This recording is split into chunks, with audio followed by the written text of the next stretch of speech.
Welcome to The Art of Being Unstoppable, the podcast where we will go beyond the ordinary and embrace the extraordinary. Be part of down-to-earth, no BS conversations where we will explore hot topics on love and money, relationships and business, beauty, and who we get to be with all that shit in between. With our insights and your actions, let's be unstoppable together. Let's go. Hey everyone, welcome back to another episode of The Art of Being Unstoppable. And we're just laughing a little bit because right before we recorded, our computer froze and I got the best image of Vicky in her confused face. So we're going to share that with this, I think, with these show notes. Yeah, it was funny. Episode. Yeah, we need one. We definitely, because there is tons of bloopers. Oh yeah, for sure. So last episode, we talked about, tapping into the source of the creator and, making sure that we see that like we give our power away. People can't take our power away. And it got us thinking about this other concept, ask and it is given. And I wanted to start off by sharing a funny story. Vicky, I think I shared this with you, but last week, when I had my really crappy moment that turned into a crap day because it was a series of crap moments, what happened was I was feeling disempowered. I was feeling a loss of power. And I said, okay, what do I need to do to shift my state? This is my state. I'm feeling a loss of power. Nobody can take my power away. I got to take control of my state right now. So I said, okay, I can go for a walk. I can go to the gym. I can go for a swim. Like, what am I going to do to shift my state, right? I'm not going to swim in it, sit in my shit. I'm going to figure it out. So I'm like, okay, I should probably go to the gym. But everything in my body was like, you don't want to go to the gym. No, then you're going to have to people. And you can't people right now. So I'm like, okay, I hear you thoughts. I'm not listening to you. And I said, okay, let's see what classes there are, And there was a bungee class. And I thought, okay, that can't be a lot of people. It's 8 to 11. I said, I don't have to people a lot. And it might be fun. And I can jump around and try something new. And maybe I need some fun in my life right now. So I sign up for this bungee class. I go in. I don't see anybody walking in. Like it's a ghost town. I'm like, okay, this is pretty interesting. Yes, I don't have to people. Then I go into this bungee room and the instructor's there. And then there's 2 minutes before the class starts. Nobody else is in the class. Then it's the time that the class starts. And I see the manager talking to her. They're having this dialogue outside the room. She comes in, she shuts the door. She's like, I've never seen this happen before. She said, we always have 6 to 11 people in this room. There's usually a wait list for this class. She said, in the last couple hours, everyone canceled or just didn't show up. She said, so you get a private session today. Oh my. Okay, I don't know about you guys, but this is what I've learned. Mm-hmm. But I learned it, I heard it, but I didn't embody it. And the lesson that I learned is that if you give 100%, whatever 100% is for you, even if it's just getting your ass in the car to say, I'm going to make this attempt, even if you come back in the house, like whatever your 100% is, when you give 100%, the thing that you actually want, you get. But be careful what you really want. Ask and it is given. I really did not want to people. I wanted to be in my own little bubble, my own little shell. Yeah. Usually the way that it works, if you ask for something, you get the opposite so you can practice getting out of your shell. But I literally asked. So then I got thinking, is that what I really wanted? Did I really not want to people? Or did I really want to be with the right people? Did I really want to be in the right environment? Because I love people. So me saying I don't want to people, I want to be around people that uplift me. I want to be, so unconsciously, my words were I don't want to people. But I do believe that unconsciously, I was like, I want to be empowered by people. I want to be lifted by people. Although I wasn't saying that out loud, I think at an unconscious level, because whenever, ask and it is given, truly, what we want, we get. And sometimes it's not in the way that we think it's going to be. But I can't think that that's a coincidence. Well, I don't believe in coincidences, and be careful when you ask for what you want, because sometimes your wants and needs change. We can be working for something, right? Like, we're both building businesses. We do this podcast. We want things that we like, our goals are here.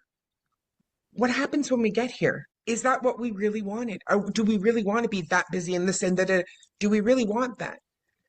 And that's what, listen to yourself. Allow yourself to hear what you're asking for and really sit with it. Know it. Continue to do what you're doing, but you can't keep pushing and pushing and pushing and grinding and grinding and grinding. Sometimes you have to allow things to come to you. You have to have the patience to really see what is being offered to you as well. Mm-hmm. Because we get stuck in this place of, I got to do. Well, then you lose the being present and the being enjoying the journey, because that destination isn't always what we're looking for. It is enjoying the journey along the way. Mm-hmm. I listened to Rob Dial a lot, and he had put out a podcast that was talking about dopamine and how we are in a society where everything, you're always stimulated. It's always like everything. We can pick up our phone, we're stimulated. Turn on the TV, do anything. It's always stimulation. That's not healthy. We need to be able to be bored.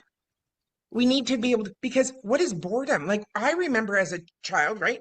I was an only child. So if there was no one to play with, or, right, nothing to do, I could be bored because it was raining or whatever, right? There was nothing to do.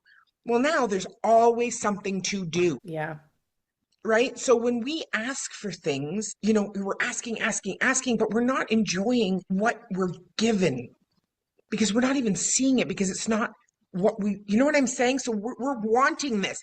I want $1 million, but get that $1 million, at what cost? At what cost is it going to cost me to get there if I'm not enjoying the whole process of it all?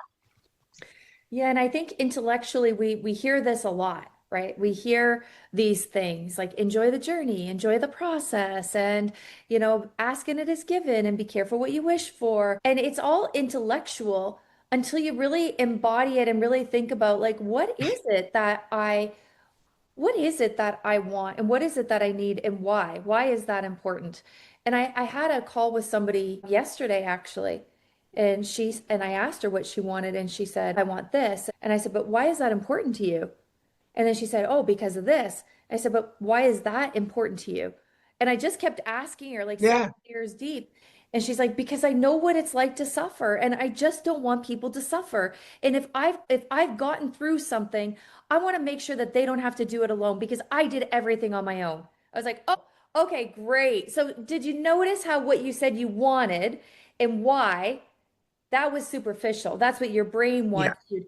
But at an unconscious level, why do you really want that? Is Hmm. because there's something deeper that you're trying to, like this Hmm. void that you're trying to fill. And we don't actually go that deep with ourselves sometimes. No.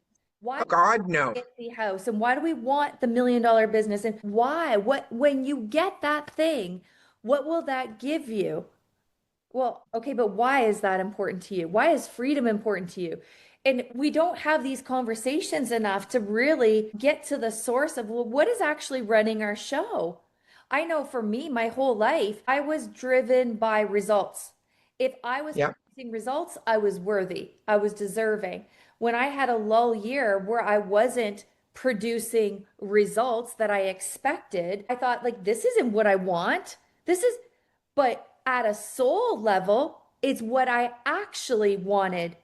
I Hmm. wanted to let go of the facade, the mask, the results, the running, the driving. I wasn't conscious of it, but really asking it is given. I wanted to slow down. I wanted to be able to own my worth without it being attached to my results. I wanted to be Absolutely. calm in the storm. This is what I really wanted, but I didn't know that that's what I wanted until I got the opposite of what I thought I wanted, and that's how it works. Yeah. Like, But okay, when our interests change, Tina, like, we change. And if we're not changing and growing, yeah, okay, so what do you want in high school? Right? Oh, I want to be married and have kids, and I want to have this perfect white picket fence and this family. Really?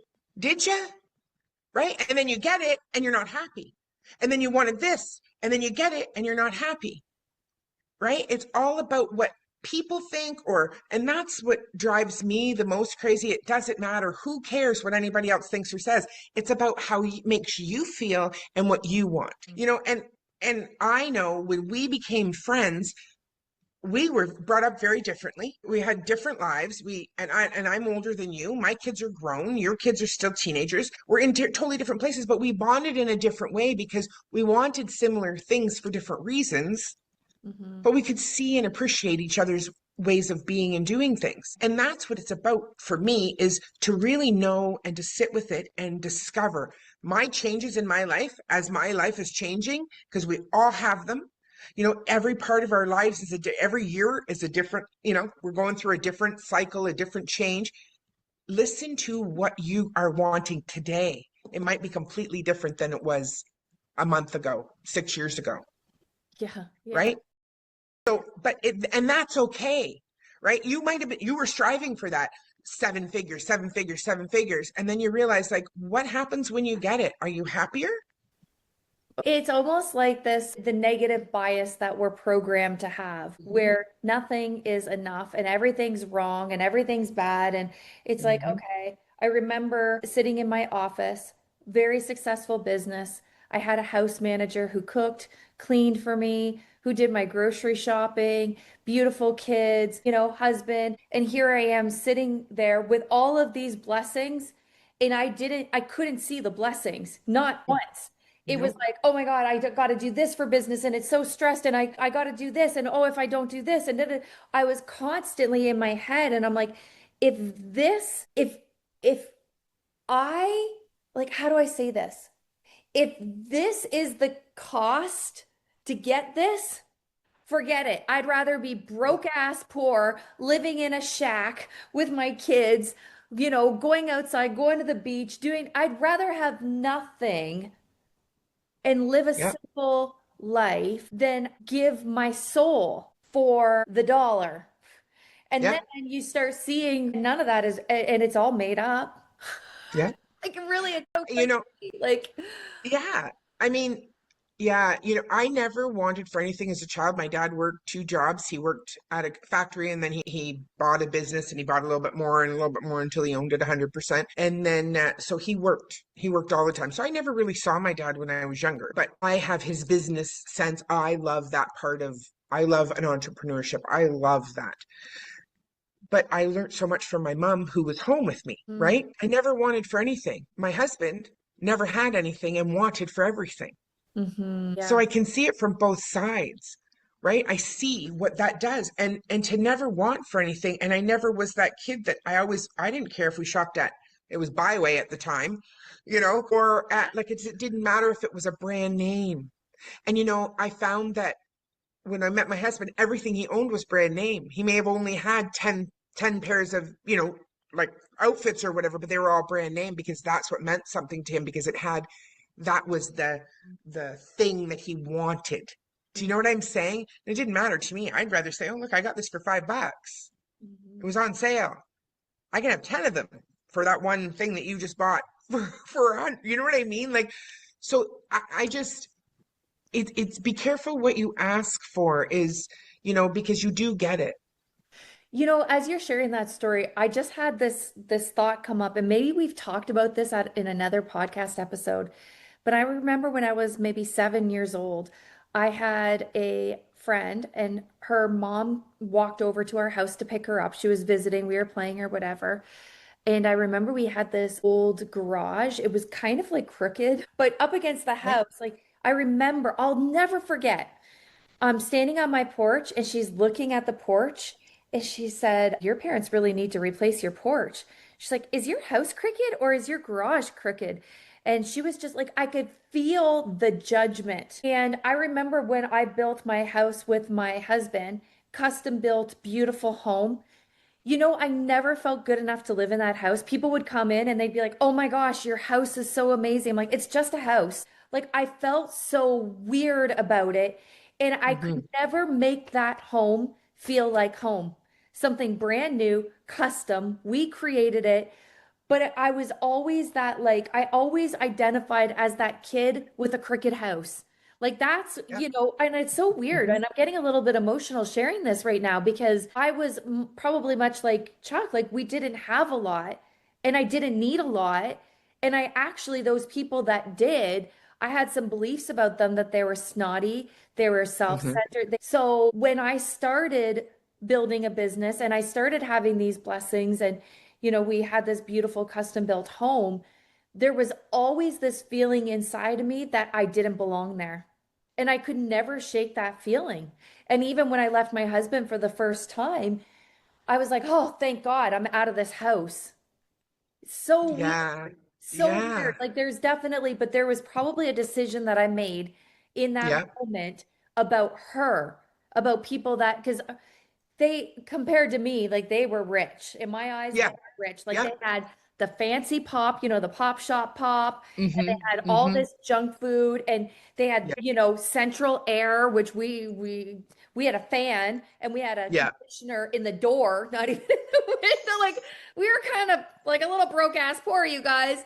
But like that to me was just like, oh, I don't Yeah. be like her.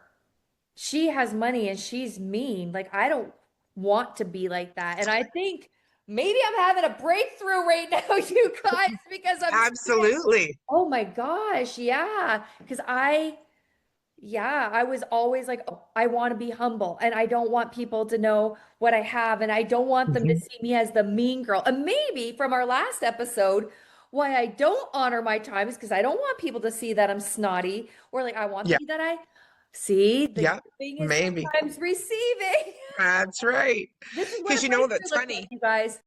Yeah. What's funny when you were talking about that, my dad had a Corvette when I was growing up. Always had a Corvette. He had a silver one and then a yellow one. I don't know. You can ask. I don't know what cars are cars, but he had a Corvette, and I would never let him drive me or pick me up from school in that car Wow. because no one else had one, and I didn't want people to see something different. Wow. I wanted to be the same as them. I didn't want them to be see me as somebody different. Oh, yeah. So, it goes both ways, right? Tall poppy syndrome. Yeah, yeah, No, and it yeah, becomes like a love block. We talk about money blocks, money mirror, yeah, how money is like mirroring other things in your life, this tall poppy syndrome, the pretender, the underneath that is if I have more, if I'm successful, people won't love me or they won't like me.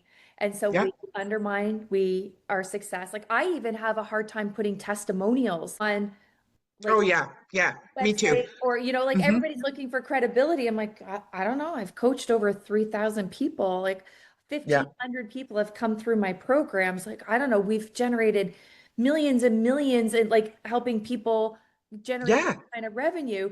But they're like, well, where are your testimonials? I'm like, ew, like I don't want to, I don't want to I brag. know. It is. But and that is the humbleness of it though. And I think that there's nothing wrong with being humble. But like we talk about authenticity too. You're an authentic person. You are real. You are not pretend. You are this way when we're together in off the camera as when we are on. And I am the same. I always say my daughter always says to me, okay, mom, when I go to her house with her three kids that I babysit them quite often, she'll say, okay, you're in the city, so you need to use your city voice, not your country voice. So great. Oh my gosh. Well, really love this conversation because as we were recording it, I didn't feel like we were recording a podcast. I felt like this episode we were actually recording just a conversation and exploring where Yeah. it goes. And there was a shift in this conversation I feel today. I don't know if you guys listening felt that shift too, but I think we get to have these open conversations and even when we're talking things through or remembering things, we can have our own personal breakthroughs. And I think I did see where a lot of my, not wanting to be like those people Yeah. has like kind of held me back a little bit. And it's not bragging if you share your wins and your successes. And, if you're in business, sometimes people are looking for credibility. They are looking for somebody who's been where they want to be. That But you also balance that out with the vulnerability and the rawness of the truth and the downs as well as the ups. So that to me, for myself as well, I want people to know that I am a regular person just like you, and we all have shit, right? And we're here to support you through that shit. Because being unstoppable is a group effort. It's an empowering group effort. And that's what both of us want. We want people to be successful and empowered and feel good about themselves. Yeah, And and that's what this is all about. yeah, live life Yes, on their terms. If that's if right. if it's all kind of a simulated kind of experience, we're just making it up as we go. I Yeah. said to somebody yesterday, I'm like, listen, if you go to a movie and you don't like the movie, you don't like the actors in the movie, you don't like the scene, you don't like the lighting, you can't change the actors, you can't change the scene, No, you can't change the lighting. You can just get out of the movie and go watch another movie. Well, this is kind of like our life. If you don't like the movie that you're creating because you're creating it, you gotta go change. You gotta change the movie. You have to. Vicky's not that's right. changing. I'm not changing. This podcast isn't changing. If you don't like it, you might have to turn the dial, but I hope you do. But that's our choice. We have to do that. Not have to, but we get to do that. We don't like the Yeah, movie, just go into another. that's right. You don't like that one? Go into another one. It's Yeah. This is what life is all about. And it doesn't take that much to walk out of a movie and Mm-mm. go watch another one. Just like in your life, you don't like it, all you need to do is look within, and all the answers that you're seeking are inside of yourself. But Yes, they are. you got to have the courage to just look and be okay with asking for what you want, and it is already done. It's already done. Just be careful what you want. Well, well, on that note, I hope that you got something from this podcast today. And we'll see you again on another episode. Thanks, everyone. Have a beautiful day. Bye, everyone. Well, friends, that is the end of our episode today. If you love this episode, hit the subscribe button so you never miss another episode. And please share us with your friends and tag us on your socials at The Art of Being Unstoppable. So for today, have yourself a beautiful day and let's be unstoppable together. See you next time.